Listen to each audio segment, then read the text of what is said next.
IPL 2021 का पहला eliminator मुकाबला Royal Challenger Bangalore versus Kolkata Knight Rider के बीच घमासान मुकाबला, जहां आरसीबी के कप्तान विराट कोहली ने दोस्तों एक गलत डिसीजन क्या लिया, यहां पर कोलकाता ने उसका जमकर फायदा उठा लिया। आप सभी को बताने वाले हैं फर्स्ट इनिंग का पूरा हाल कि किस तरीके से सुनील नारायण ने अपनी गेंदबाजी से बल्लेबाजों के नेस्त नाबूद कर दिए सारे प्लान और उनको हाथ खोलने का मौका तक नहीं दिया।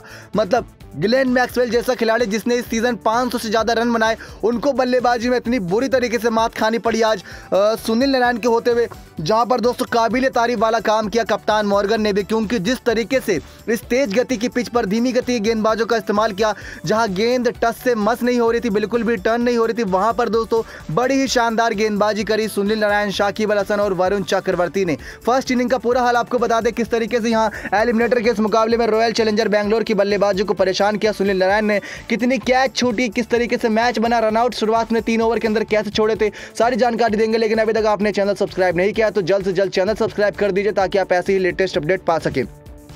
तो दोस्तों ये मुकाबला है एलिमिनेटर मुकाबला, यानी करो या मरो। अगर आप इस मुकाबले में रन नहीं बना पाते हैं या फिर आप मैच नहीं जीतते तो सीधा बाहर हो जाएंगे प्लेऑफ की रेस से, और अगर आप जीतते हैं तो आपका आगे दिल्ली कैपिटल्स इंतजार कर रही है क्वालीफायर 2 में, उसके बाद फाइनल में आपका इंतजार चल रहा है चेन्नई सुपर किंग्स के द्वारा, क्योंकि चेन्नई सुपर किंग्स ने क्वालीफायर 1 दिल्ली कैपिटल्स के खिलाफ जीतकर अपनी जगह पक्की कर ली है। फाइनल में 9वीं बार वो फाइनल में पहुंचने वाली टीम बनी है चेन्नई सुपर किंग्स, ये बहुत ही बड़ा आंकड़ा है। लेकिन वहीं दूसरी तरफ बात करें कप्तान विराट कोहली की, तो इन्होंने दोस्तों इस सीजन यही ऐलान कर रखा है कि वो आखिरी बार कप्तानी करते नजर आएंगे इस सीजन, ये बात तो तय है, और आखिरी मैच भी हो सकता है, क्योंकि जिस तरीके से रॉयल चैलेंजर बैंगलोर ने बल्लेबाजी करी, कहीं ना कहीं कोलकाता नाइट राइडर के बल्लेबाजों को उन्होंने न्योता दे दिया है कि अब आ बैल मुझे मार, क्योंकि कप्तान कोहली ही टॉस जीते, उन्होंने ही पहले गेंदबाजी करने का फैसला किया।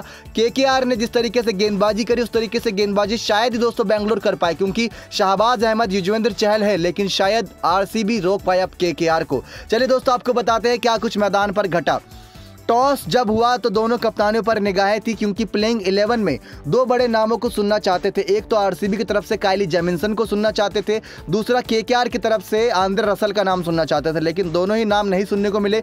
सेम प्लेइंग 11 दोनों की खेली जो पिछले मुकाबले में खेली थी, जहां पर राजस्थान के खिलाफ केकेआर ने 86 रन से मुकाबला जीता था, तो वहीं दोस्तों बैंगलोर ने भी मुकाबला जीता था बड़े ही शानदार तरीके से आखिरी गेंद पर छक्का मार के दिल्ली कैपिटल्स के खिलाफ, जो इस समय नंबर 1 पर थी पॉइंट्स टेबल पर, लेकिन अब क्वालीफायर 2 खेलती नजर आएगी।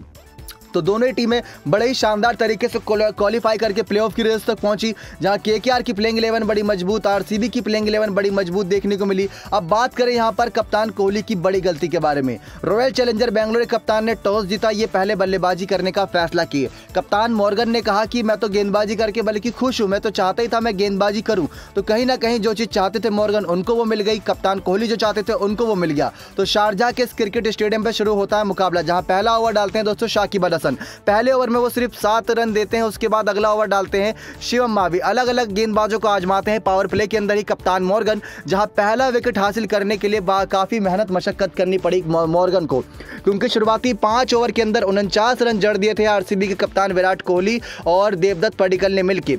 5 ओवर तक 49 रन पर बिना विकेट खोए आरसीबी की टीम खेल रही थी, लेकिन जैसे ही लोकी फर्ग्यूसन अपना दूसरा ओवर लेकर आए मैच का, उनकी पहली ही गेंद पर देवदत्त पडिक्कल का विकेट गिरता है और वो शानदार विकेट गिराते हैं, जिसको देखते ही नजारा बनता था। 18 गेंदों में 21 रन की पारी देवदत्त पडिक्कल ने खेली 2 चौके की मदद से। उसके बाद यहां पर उनका साथ देने के लिए, कप्तान कोहली का साथ देने के लिए आए श्रीकर भरत। ये वही खिलाड़ी जिन्होंने पिछले मुकाबले में दिल्ली कैपिटल्स के खिलाफ छक्का मार के आखिरी में मैच जिताया था। मतलब इस खिलाड़ी का नाम कभी भी याद किया जाएगा तो यही कहकर याद किया जाएगा कि इसी खिलाड़ी ने दिल्ली कैपिटल्स के खिलाफ छक्का मार के मैच जिताया था।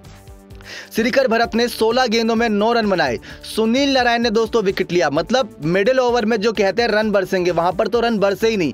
शाकिब, वरुण चक्रवर्ती और सुनील नारायण, अगर इन तीनों गेंदबाजों के ओवर मिला दिए जाएं और इनके टोटल रन निकाले जाएं, तो मतलब तीनों गेंदबाजों ने मिलकर यहां पर 70 रन से ज्यादा रन दिए देनी। 70 रन दोस्तों मैं कितनी गेंदों में बात कर रहा हूं, 24 गेंद। अब आप जोड़ लीजिए तीनों गेंदबाजों की, तो यहां पर 70 प्लस गेंदें इनकी भी हो जाती हैं। तो ये बहुत बड़ा आंकड़ा रहा, क्योंकि मिडिल ओवर में रन ना देना केकेआर की जीत को दर्शाता है।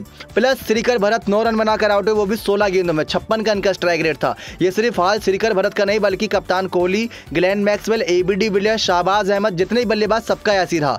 अब विराट कोहली दूसरे छोर पर खड़े होकर मैच देख रहे थे, जहां पर अच्छी गेंदबाजी चल रही थी केकेआर की। उसी अच्छी गेंदबाजी में अगला ओवर लेकर फिर से सुनील नारायण आते हैं। 33 गेंदों में 39 रन की पारी खेल रहे हैं कप्तान कोहली, उनका साथ दूसरे छोर पर मैक्सवेल दे रहे थे। 5 चौके की मदद से कप्तान कोहली खेल रहे थे, लेकिन सुनील नारायण यहां पर विकेट क्या गिराते हैं। खुशी की लहर दौड़ पड़ती है केकेआर के खेमे में, क्योंकि डायरेक्ट विकेटों पर जाकर गेंद लगती, वो नजारा बड़ा ही शानदार था केकेआर के फैंस के नजरिए से। अब नारायण ने दोस्तों अपना दूसरा विकेट लिया था और ये मैच का तीसरा विकेट था, जहां पर 49 पर पहला विकेट गिरा था आरसीबी का, तो वहीं 88 पर तीसरा विकेट गिरा आरसीबी का। ये एक दिलचस्प बात थी, क्योंकि इसके बाद विकेटों का सिलसिला बल्कि रुका नहीं, चलता गया। ग्लेन मैक्सवेल दूसरे छोर पर खड़े थे और अब की बार शिकार बने यहां पर एबी डिविलियर्स। 9 गेंदों में 11 रन बनाकर खेले थे एबी डिविलियर्स, लेकिन उन्होंने सुनील नारायण को हल्के में ले लिया और गेंद इतनी जबरदस्त डाली सुनील नारायण की, गेंद जाके सीधा विकेटों में लगी। मतलब सुनील नारायण का ऐसा हिसाब किताब भी नहीं था कि वो किसी के फील्डर पर भरोसे रहे कि वो कैच पकड़ेगा, वो डायरेक्ट विकेट ही गिरा रहे थे। लेकिन उसके बाद हमने देखा कि ग्लेन मैक्सवेल अच्छी बल्लेबाजी करने की कोशिश कर रहे थे। उन्होंने 18 गेंदों में 15 रन बनाए थे, एक चौके की मदद से सुनील नारायण ने उनका ही विकेट लिया। लोकी फर्ग्यूसन ने कैच पकड़ा तो ग्लेन मैक्सवेल का विकेट गिरा सिर्फ 15 रन पर। आज के मैच में इन्होंने जो रन बनाए, 2 रन बनाते इनका 500 रन का आंकड़ा पार हो गया सीजन में, लेकिन शायद अब यहां पर आरसीबी आगे मौका पाए। देखते हैं दोस्तों, अभी भी बाकी है सेकंड इनिंग। उसके बाद शहबाज अहमद ने 14 गेंदों में 13 रन बटोरे, लोकी फर्ग्यूसन ने उनका विकेट लिया। डैनियल क्रिश्चियन ने 8 गेंदों में 9 रन बनाया, रन आउट करा। यहां पर लास्ट में हर्षल पटेल 6 गेंदों में 8 रन और जॉर्ज गार्टन बिना खाता खोले खड़े रह गए। 4 विकेट 4 ओवर में 21 रन देते हुए सुनील नारायण ने चटकाए। लोकी फर्ग्यूसन ने 4 ओवर में 30 रन देते हुए 2 विकेट चटकाया। शाकिब अल हसन ने 4 ओवर में 24 रन दिए। वरुण चक्रवर्ती ने 4 ओवर में 20 रन दिए। टोटल 120 गेंदों में 138 रन बना पाई रॉयल चैलेंजर बैंगलोर की टीम 7 विकेट के नुकसान पर। कहीं ना कहीं दोस्तों अब इनके लिए बहुत भारी काम हो गया है, क्योंकि आपको याद दिला दें फेज 1 में आरसीबी केकेआर का दोस्तों पहले भी मुकाबला हुआ था, जहां पर आरसीबी जीती थी। वहां पर ग्लेन मैक्सवेल और डिविलियर्स बहुत भारी पड़े थे सभी टीमों पर, लेकिन जैसे ही यूएई पहुंचा कारवा, आरसीबी की टीम थोड़ी यहां पर दबी नजर आई। लेकिन उसके बाद उनकी जीत की शुरुआत मुंबई इंडियंस के खिलाफ शुरू हुई, वहां से इन्होंने जीतना शुरू करा, लेकिन फिर हार जीत लगी रही। लेकिन इस सीजन ग्लेन मैक्सवेल ने काफी अच्छी पारी खेली आरसीबी के नजरिए से। अब यहां पर बात करें सेकंड इनिंग की, तो फेज 2 में दोस्तों जो मुकाबला हुआ था, वहां 92 पर ऑल आउट मारा था आरसीबी को। चेस करते वक्त 10 ओवर पहले और 9 विकेट से जीत गई थी कोलकाता नाइट राइडर वो मैच, क्योंकि उस मुकाबले में 27 गेंदों में 42 रन की पारी वेंकटेश अय्यर ने और 43 या 48 रन की पारी शुभमन गिल ने खेली थी। तो आज के मुकाबले में भी कुछ ऐसे देखने को मिल सकता है कि अगर केकेआर जीतेगी तो करीब 4-5 ओवर पहले ये मुकाबला जीत जाएगी। अगर गया मैच तो आखिरी के ओवर तक जा सकता है, बल्कि सुपर ओवर की तरफ भी जा सकता है, क्योंकि गेंदबाजी देखी जाए यहाँ पर आरसीबी की भी, तो उनके पास भी गेंदबाजी की कमी नहीं है। ऐसी बात नहीं है कि आरसीबी एकदम कमजोर ही टीम है। शहबाज अहमद उनके पास है, जॉर्ज गार्टन उनके पास है, डैनियल क्रिश्चियन है, Harshal Patel purple cap holder उनके पास है। मोहम्मद सिराज ने सीजन ज़्यादा कुछ खास नहीं किया, लेकिन आज उनके पास भी मौका है। युजवेंद्र चहल ज़्यादा यहाँ पर प्रभावी बन सकते हैं, क्योंकि सुनील नारायण ने यहाँ पर 4 विकेट चटकाई है, तो 2-3 विकेट तो यहां पर चहल की भी बनती है, क्या पता हैट्रिक ही ले लें। तो दोस्तों उम्मीद नहीं खोनी चाहिए। अब आरसीबी को चेस नहीं डिफेंड करना है 139 रन, और केकेआर के पास धाकड़ बल्लेबाजी है, जहां पर वेंकटेश शुरुआत करते हैं, शुभमन गिल तैयारी करते हैं बल्लेबाजी की, तो वहीं जीत कहीं ना कहीं मॉर्गन और दिनेश कार्तिक ही जिता देते हैं। तो आज का मुकाबला देखते हैं कौन जीतता है एलिमिनेटर मुकाबला। जो भी हारेगा दोस्तों यहाँ सीधा बाहर, और जो जीतेगा वो दिल्ली कैपिटल्स से 13 तारीख को मुकाबला खेलेगा।